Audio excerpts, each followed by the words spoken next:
Olá pessoal, tudo bem? Desde que o Brasil voltou a ser uma democracia, havia a preocupação de que se mexessem com generais, se prendessem eventualmente algum militar muito graduado, isso poderia gerar algum tipo de ruído, algum tipo de ameaça à estabilidade do país. Como se viu no caso da prisão do general Braga Neto, isso não aconteceu, né? Braga Neto foi preso, inclusive preventivamente, ainda sem uma condenação, e não houve nenhum pio, não houve de alguma forma nenhum tipo de ruído com os militares, até porque grande parte daqueles comandantes, daquelas pessoas que estão no comando hoje do Exército, foram também vítimas de Braga Neto, porque ele orquestrava uma campanha de difamação a essas pessoas, né? E um país que soube lidar com isso, o que é um amadurecimento da nossa democracia, precisa lidar agora com outros lobbies, com outro tipo de ameaça, com outro tipo de chantagem que é feita, e eu falo especificamente sobre os lobbies para evitar a perda de benefícios que se dão aí no Congresso Nacional, em especial os benefícios da magistratura, né? Os juízes, os desembargadores que brigam aí para ter super salários,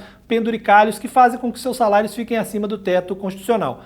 O que se pede num momento como esse, em que o Brasil vive uma necessidade de corte de gastos, é o básico, né? É que eles sigam simplesmente o que se diz na Constituição, que eles recebam até os R$ 44 mil, que é o salário de ministro do Supremo e que é o teto do funcionalismo, ou seja, ninguém poderia ganhar mais do que isso. E o que se vê é algum tipo de penduricalho, de benefício que é feito de forma a escamotear um salário acima desse teto constitucional. E nos últimos dias começou-se a pressionar muito por conta da PEC dos supersalários, né?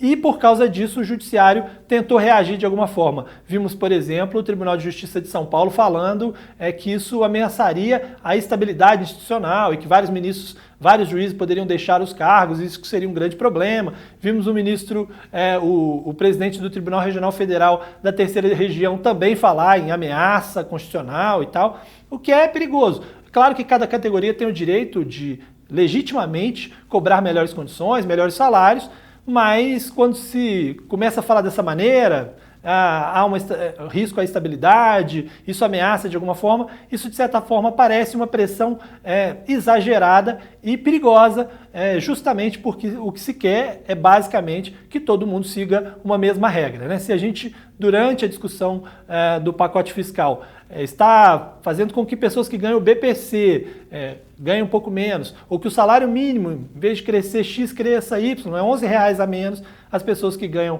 mais de R$ 44 mil, obviamente, deveriam seguir o que está na Constituição. E se o Judiciário não conseguir aceitar que se cumpra o que está na Constituição, ninguém mais poderia aceitar. Eu falo um pouco sobre isso na minha coluna do Estadão e lembro que você pode também ter acesso a conteúdos exclusivos em ofertas.estadão.com.br.